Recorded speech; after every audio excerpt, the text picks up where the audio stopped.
What if I told you that the piece of paper you signed for a mortgage could completely upend the entire foreclosure process? Well, today, we're diving into a really fascinating legal argument that tries to do just that. And it all starts by completely rethinking what a mortgage note actually is. So let's just jump right into the heart of the matter with this one question. What if that mortgage note? What if it isn't just a simple loan agreement? What if it's actually a financial security defined that way by Congress itself? You know, if that's true, it changes literally everything. You see, this whole argument really boils down to a conflict between two totally different ways of looking at the very same document, that promissory note you sign when you get a loan. Okay, this slide really lays it all out, the two competing realities. Over on the left, you've got the way pretty much everyone thinks about it, right? It's an IOU. You borrow money, you promise to pay it back. Simple. But then, look at the right. This is the radical part. Here, the note is seen as a financial security, kind of like a stock or a bond. And that's not just a fancy name change. It means it falls under a completely different set of federal laws.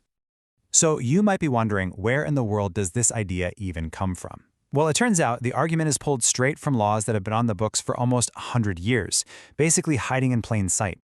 And this isn't just some random theory someone cooked up.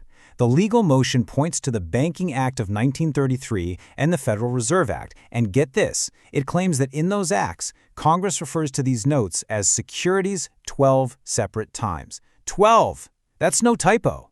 The point they're making is that this was intentional, a very clear and deliberate pattern. And just look at the actual language Congress used here. It's not wishy-washy at all. The note is explicitly called collateral security for our currency, and it's held as security by the Federal Reserve. This isn't just playing with words. This kind of language completely changes the game. It turns what we thought was a simple IOU into a really powerful financial asset. Okay, so if a note is a security, what does that actually mean in practice? Well, according to this argument, that classification sets off a very specific chain of events, a kind of secret journey the note takes right after you sign it. Now, to follow this journey, we've got to get our heads around a key financial term, at par. This isn't just some boring jargon. It means the note is treated like cash from day one. Seriously, imagine you give someone a $100 IOU, and they immediately treat it as if it's a $100 bill, not just a promise to get the money later. That's what at par means here. The bank allegedly sees it as a full value asset, right then and there. So this slide maps out that whole alleged journey. You sign the note, it gets deposited at par with the Fed, but look at step 3. That's where things get absolutely wild. The argument is that the statute says the legal obligation to pay now transfers from you, the borrower, directly to the Federal Reserve. Yeah, you heard me right. Your note then becomes collateral, literally helping to back the money in our economy. And this is where it all comes to a head in the courtroom. It creates this direct, dramatic clash between what the court just assumes is true and what the law allegedly says is a hard fact. This table gets to the very heart of the courtroom battle. On one side, you have the court's position, which is called a presumption, basically an assumption that the note is just a simple contract, often without any real evidence to back that up. But on the other side, you have the petitioner, who comes in armed with federal law. The core of their argument is that the court's assumption is being allowed to completely silence the actual written law, effectively blocking this crucial evidence from ever being heard. So, why does any of this dense legal theory actually matter to anyone?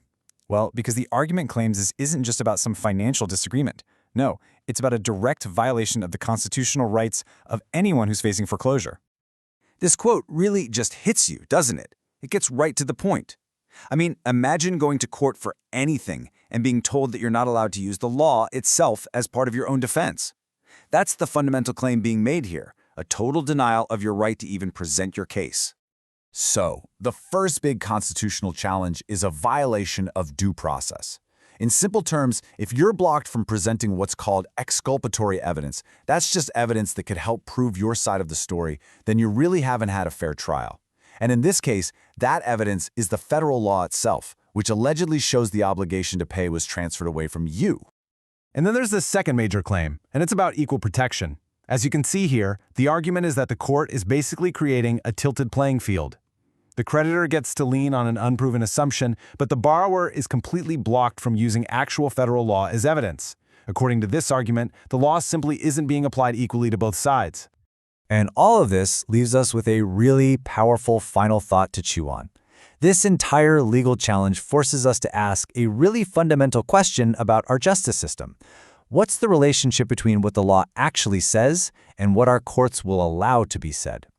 Is justice being served if the law is written down but can't be spoken in the courtroom?